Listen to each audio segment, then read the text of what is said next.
Hi guys, welcome to the channel. This is the amendment series और हम लोग discuss कर रहे हैं अपने अपडेटेड मटेरियल को। तो before we begin with the discussion, subscribe to the channel would be amazing. Please like the video and share the video with your friends and colleagues. Let's begin with the discussion. This topic is from chapter number 10, Strategic Analysis of Operating Income. इसमें हम लोग activity cost based management के अंदर एक topic को और ज्यादा detail में देखने वाले हैं। So the topic called performance analysis, ये हमने डिस्कस किया था अपने मेन लेक्चर्स में। क्या होता है, मैं एक शॉर्ट ग्लिम्स दे देता हूं आपको। So performance analysis is basically identification of measures जिसके बेसिस पर हम अपनी एक्टिविटी के परफॉर्मेंस को रिपोर्ट कर सकते हैं और फिर हम लोग इंप्रूवमेंट कर सकते हैं। Right, so that is performance analysis.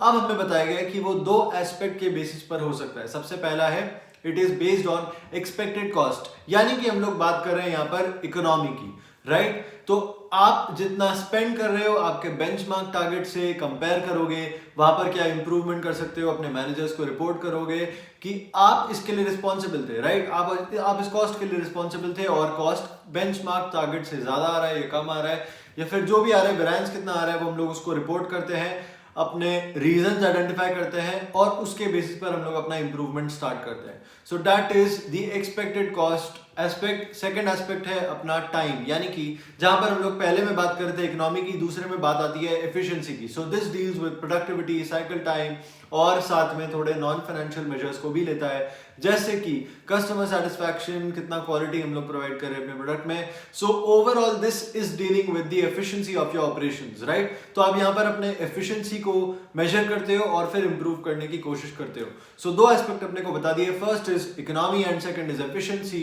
Economy is cost based and efficiency is time based. So ये होता है अपना छोटा सा टॉपिक परफॉर्मेंस एनालिसिस, जिसके अंदर थोड़ा सा और एडिशन हुआ है। इसके बाद चलते हैं अपने नेक्स्ट टॉपिक के ऊपर, विच is actually an amendment. But अगर मैं आपको बताने जाऊंगा तो आप देखोगे कि अमेंडमेंट नहीं है, ये हम लोग ऑलरेडी कवर कर चुके हैं। सो यहाँ पर लिखा हुआ कोई भी ऐसा वर्ड नहीं है जो आपको ऑलरेडी नहीं आता, क्योंकि हम लोग इसको ऑलरेडी डिस्कस कर चुके हैं अपने मेन लेक्चर्स के अंदर। The reason why I put amendment here is because key terminology change हुई है और मैं चाहता हूं कि आप लोग नई टर्मिनोलॉजी को ही यूज करें, because this is actually an improved answer. Right, so अगर ये रिपीट होता है, मतलब इसके ऊपर अगर क्वेश्चन आता है आपके एग्जाम्स के अंदर, so I would recommend you, I would suggest you to write this terminology. Alright, तो यहां पर मैं आपको लिखवाने जा रहा हूं, जैसे कि आप देख सकते हो अपने अपडेटेड मटेरियल के अंदर प्रोसेस प्रिंसिपल्स और लीडरशिप प्रिंसिपल्स के अंदर अपने को नए 6 पॉइंट देखने को मिलते हैं, which were already given there earlier in your study material, जो कि पुराने वाले पॉइंट से अब उन दोनों में रिलेशनशिप बिल्डअप करने का काम मेरा हो जाता है। तो मैं आपको जो बता रहा हूं वो आपको लिखते जाना है। सबसे पहले आपको रिदम के सामने लिखना है कोऑर्डिनेशन। हमारे पुराने मटेरियल के अंदर जो पॉइंट था प्रोसेस प्रिंसिपल्स के अंदर, उसका नाम था coordination. That and this new topic which is rhythm, this new point which is rhythm, they both are same. तो कोऑर्डिनेशन आप इसके सामने लिख लीजिए ताकि आपको समझ में आ जाएगा कि हमने वहां पर जो पढ़ा था ये वही है। ऑलराइट, सो रिदम के आगे कोऑर्डिनेशन लिख लीजिए। टारगेट्स के आगे आप लोग लिख सकते हैं गोल्स। टारगेट्स के आगे आप लोग लिख सकते हैं गोल्स। ऑलराइट, सो ये गोल्स हैं, हम लोग वहां पर गोल्स नाम से पढ़ा था, यहाँ पर टारगेट्स नाम से दिया हुआ है। इसके बाद में हमें दिया हुआ है प्लान्स एंड फोरकास्ट, तो यहाँ पर प्लानिंग लिख लीजिए आगे। प्लान्स एंड फोरकास्ट के आगे आप लोग लिख लीजिए planning. Then comes your resource allocation, जिसके आगे आपको एक्चुअली लिखना है resources. So resource allocation is nothing but resources. So resource allocation तक अपना हो चुका है। फिर आता है performance evaluation. So performance evaluation के आगे आपको लिखना है कंट्रोल्स। परफॉर्मेंस इवैल्यूएशन के आगे आपको लिखना है controls. And then comes your rewards which is actually rewards only. So पहले भी रिवॉर्ड्स दिया हुआ था, अभी भी रिवॉर्ड्स के नाम से ही दिया हुआ है। So this is your process principle. आप लोग ये ऑलरेडी पढ़ चुके हो हमारे मेन लेक्चर्स के अंदर। कुछ चेंज नहीं हुआ है अंदर का मटेरियल, सिर्फ और सिर्फ हेडिंग चेंज हुई है। तो हेडिंग मैंने आपको कोऑर्डिनेट करवा दिया दोनों को, पुराने वाले और नए वाले मटेरियल को। Alright, let's move on to the leadership principles. उसके अंदर भी वही सेम इन्होंने वर्ड प्ले किया है थोड़ा सा, तो हम लोग उसको भी डील कर लेते हैं। पर्पस के आगे आपको लिखना है परफॉर्मेंस। पर्पस के आगे आपको लिखना है परफॉर्मेंस। पहले परफॉर्मेंस के नाम से दिया हुआ था, अब पर्पस के नाम से दिया हुआ है।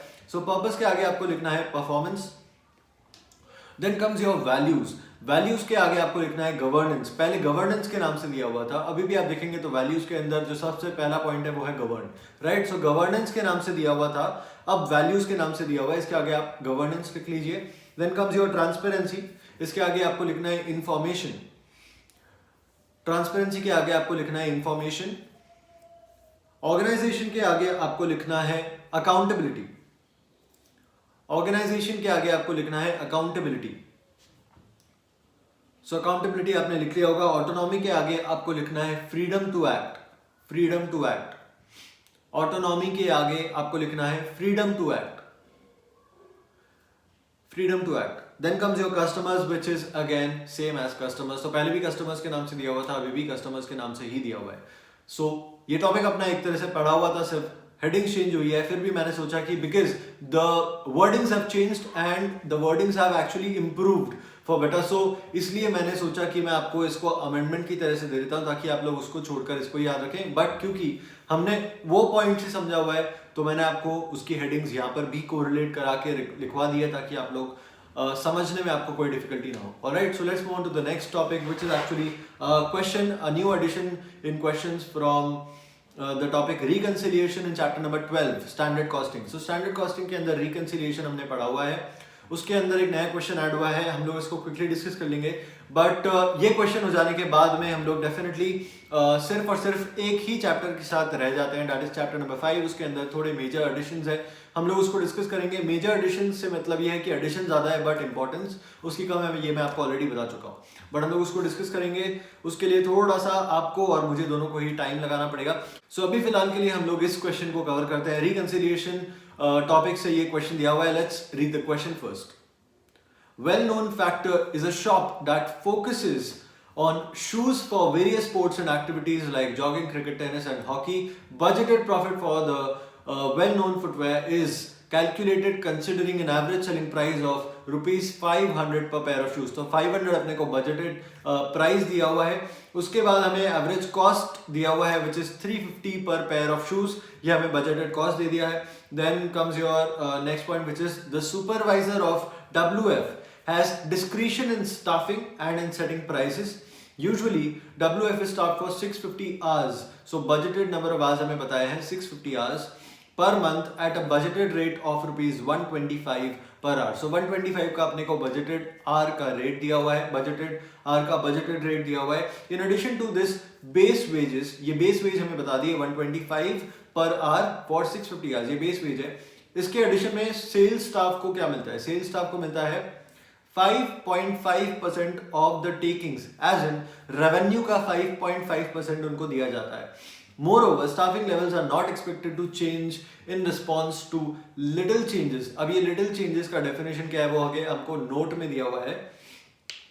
For September 2020 WF had budgeted sales of 2250 pairs of shoes and 650 hours का स्टाफिंग किया था। सो 650 आवर्स ही रखे थे बजटेड, एक्चुअल रिजल्ट्स अपने को दिए हुए हैं। सो नंबर ऑफ शूज यहाँ पर अपन ने कितने सेल किए? 2500। रेवेन्यू इसके हिसाब से हमने जनरेट किया है 12 lakhs, तो अपन प्राइस निकाल सकते हैं 12 lakhs डिवाइडेड बाय 2500। फिर कॉस्ट ऑफ शूज दिया हुआ है 8,25,000, तो आप कॉस्ट पर यूनिट भी यहाँ से कैलकुलेट कर सकते हो, 8,25,000 डिवाइडेड बाय 2500। फिर हमें स्टाफ दिया हुआ है, स्टाफ का बेस वेज दिया हुआ है 125 पर आवर की रेट से विच इज 78125, तो इसके हिसाब से हम लोग नंबर ऑफ आवर्स निकालेंगे एक बार के लिए। 78125 डिवाइडेड बाय 125 करेंगे तो देखते हैं कितने घंटे आते हैं। Then comes staff additional payment which is 66,000। Now this is given as per 5.5% of the revenue, so 12 lakhs का 5.5% 66,000 ही होता है। सो उसके हिसाब से 66,000 का एडिशनल पेमेंट किया है स्टाफ को। ऑलराइट, सो ये हो गया है अपना एक्चुअल रिजल्ट्स। इसके बाद में हमें नोट में एक लाइन लिखी हुई है, आप क्वेश्चन पढ़ते वक्त इस लाइन को मिस आउट नहीं कर सकते हो। ऑलराइट, सो लाइन क्या लिखी है? Little changes in shoe sales is specified as plus और माइनस 12%। सो देखते हैं 12% चेंज आया है क्या। So 2250 plus 12% should actually be 2520, but हमारा सेल्स हुआ है 2500। सो जो चेंज हुआ है उसको हम एक्चुअली लिटिल चेंज मानेंगे, इसलिए हम कुछ स्टाफिंग के लिए अज्यूम नहीं करेंगे कि नंबर ऑफ आवर्स चेंज होने चाहिए थे। ऑलराइट, सो रिक्वायर्ड क्या है? सबसे पहले हमें रिकंसिलिएशन स्टेटमेंट प्रिपेयर करना है बजटेड प्रॉफिट और एक्चुअल प्रॉफिट को रिकंसाइल करते हुए। देन सेकंड पार्ट में हमें कमेंट करना है सुपरवाइजर के परफॉर्मेंस का। Alright, so let's quickly move on to the answer. सबसे पहले हम वर्किंग नोट बना लेते हैं और वहां पर हम लोग कैलकुलेशन करते हैं। सबसे पहले हमें बताया गया है number of unit sold is actually budgeted में 2250 एंड एक्चुअल में 2500। रेवेन्यू हमें दिया हुआ है क्योंकि प्राइस हमें पता है बजटेड का 500 पर शू है, तो हम लोग रेवेन्यू यहाँ पर निकाल सकते हैं और एक्चुअल का रेवेन्यू हमें दिया हुआ है 12 lakhs। So what is 12 lakhs divided by 250? It comes as 480। तो प्राइस बजटेड था 500 पर यूनिट, बट एक्चुअल में प्राइस हमें पर यूनिट दिखाया है 480। ऑलराइट, सो वो डिफरेंस अपने को यहाँ पर कंसिडर करना होगा आगे। Then comes your cost of shoes which is 787500। ये कैसे आया? सो अपने को cost per unit of shoes दिया हुआ है 350 मल्टीप्लाइड बाय 2250 इज 787500। एक्चुअल में हमें कॉस्ट दिया हुआ है तो हम लोग पर यूनिट कॉस्ट निकालेंगे, तो वो आता है आपका 330। तो इसको भी अपन आगे कंसिडर करेंगे। यहाँ पर भी अपने को चेंज दिख रहा है, कमीशन पर यूनिट भी चेंज हुआ है because the revenue has changed, and the reason why the revenue has changed is actually because the price per unit has changed, right? तो इस वजह से आपका कमीशन भी कम हो गया है पर यूनिट। 5.5% से ही मिल रहा है, but per unit commission change हो चुका है, कम हो चुका है। कमीशन का टोटल अपन ने निकाल लिया। यहाँ पे अपन लोग कंट्रीब्यूशन निकाल सकते हैं now because the base wage is actually fixed, क्योंकि 650 आवर्स का स्टाफिंग हो चुका है। अब आप लोग 650 आवर्स को यूज करो या नहीं करो, 650 आवर्स का स्टाफिंग हुआ है, 125 पर आवर से आपको पेमेंट करना है, राइट? सो आप यहाँ पर एक तरह से उसको फिक्स्ड कॉस्ट मान सकते हो, इसलिए हम लोगों ने उसको कंट्रीब्यूशन के कैलकुलेशन में कंसिडर नहीं करना चाहिए। Then comes your fixed cost which is staff base wages, तो अपन को वो भी टोटल करके दिया हुआ है 81250 एंड 78125।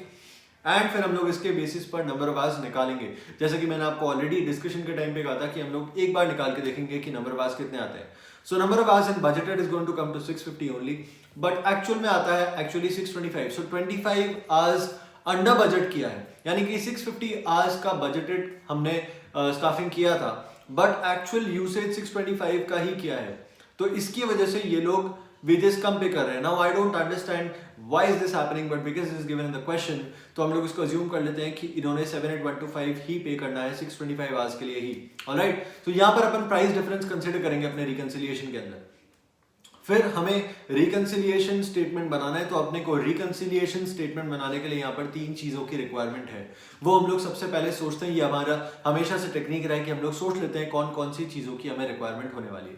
सबसे पहले सेल्स कंट्रीब्यूशन अपने को कैलकुलेट करके मिला हुआ है, सो इसके बेसिस पर हम लोग प्राइस वेरिएंस निकाल सकते हैं और वॉल्यूम वेरिएंस निकाल सकते हैं, क्योंकि वॉल्यूम भी चेंज हो रहा है और प्राइस जगह जगह पर चेंज हो रही है। तो sales contribution, price variance and volume variance, और ये निकालने के बाद सिर्फ और सिर्फ एक चीज रह जाती है, वो है आपका फिक्स्ड कॉस्ट का प्राइस वेरिएंस, राइट? तो वो भी हम लोग निकाल लेंगे। यहाँ पर हमने प्राइस वेरिएंस कंसीडर करना है when I talk about the staff base wages. तो सबसे पहले कंट्रीब्यूशन वॉल्यूम वेरिएंस करते हैं। वॉल्यूम वेरिएंस में क्वांटिटी इन्वॉल्व होती है, so it comes to 2500 which is actual number of unit sold, and इसमें से हम लोग माइनस करेंगे अपने budgeted number of unit sold को विच इज 2250। इसको मल्टीप्लाई कर देते हैं अपने बजटेड कंट्रीब्यूशन पर यूनिट से। ऑलराइट, सो ये 122.50 से मल्टीप्लाई हुआ और अपने को मिला 30625। Now this is favourable because हमने नंबर ऑफ यूनिट ज्यादा सेल किया है, तो डेफिनेटली फेवरेबल आने वाला था। फिर आता है सेल्स कंट्रीब्यूशन प्राइस वेरिएंस। तो अगर आप यहाँ पर देखोगे, आपने कैलकुलेशन किया है, contribution in actual data is 123.60 और बजटेड का था 122.50। तो price variance we can clearly से इसके बेसिस पर कि फेवरेबल आने वाला है। So 123.60 minus 122.50 multiplied by actual sales which is 2250 which is 2500।